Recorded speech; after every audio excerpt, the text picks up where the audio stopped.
What's your "I thought this crap only happened in movies" moment? In our town, there was this woman named Wendy who owned a chunk of land that was even bigger than a regular at an American diner. We're talking 40 acres of prime rural real estate, a mix of wooded areas and cleared lands, basically every redneck's wet dream. During summer weekends, there was a constant parade of vehicles down there, everything from beat-up pickup trucks with local fishers to gleaming SUVs with out-of-state plates carrying wealthy vacationers. Me and my partner were salivating over this land, and our eyes practically popped out of our heads when we heard she was dividing it into 4 equal pieces. Obviously, one went to her daughter, who turns out to be the only normal one in this story. Another section to Smoothbrain Bradley, explanation coming soon, and she built custom houses for both of them according to their preferences. The other 2 went to herself, one for her own hours and one for a small convenience store. This is also important for later. She transferred the actual deeds to her children for their respective properties, and this decision would come back to haunt her in spectacular fashion. But in the meantime, her daughter, inarguably the one thing she got right in life, maintained her property beautifully and became a respected elementary school teacher in the nearby town, especially compared to her counterpart brother, Smoothbrain Bradley. He was the neighborhood terrorist, a 30-something man-child with zero respect for anyone. He was one of those guys who you just know peaked in high school. Everyone within earshot absolutely despised him because he'd throw these insanely loud, obnoxious parties almost every single night. There were multiple occasions where I thought the bass from his sound system would literally break glass a quarter mile away. One officer later told us they had a specific code just for Bradley's parties in their dispatch system. I guess his entitlement wasn't surprising since Mommy Dearest paid all his bills. Utilities, services,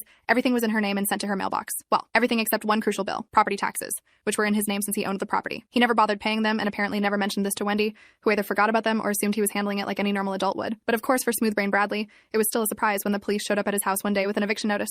The rumor about it spread quickly, and very soon everyone in the town got a surprise too. We never saw Smoothbrain Bradley again. It was our town's mystery, until we found out that instead of some elaborate reason, he'd simply been arrested during a bar fight in town. His house even went up for auction. Hooray. But the place looked like a crime scene. It was completely trashed with holes punched through walls. There was even a massive hole in the living room floor dropping straight into the basement. The carpet had multiple stains from mysterious liquids and solids, rot and black mold all over the walls. His partying habits had left the house in what banks classified as uninhabitable condition, meaning only cash buyers could touch it. This is where our man Magic Mark comes in. He was known for buying these disaster houses at auction for cheap, fixing them up, and putting them back on the market. And long story short, it was beautiful. Only had a few months left of renovation before it became our dream home. But 2 weeks later, I got the call. It was Mark. His voice sounded tight with worry as he explained that his sister had fallen ill in another state, and he wanted to be with her instead of completing the house. I swear me and my husband almost came close to straight up ending the life of Smoothbrain Bradley. But I don't have time to finish the story in this short video, but it gets intense. Click the link or go to my channel to watch it.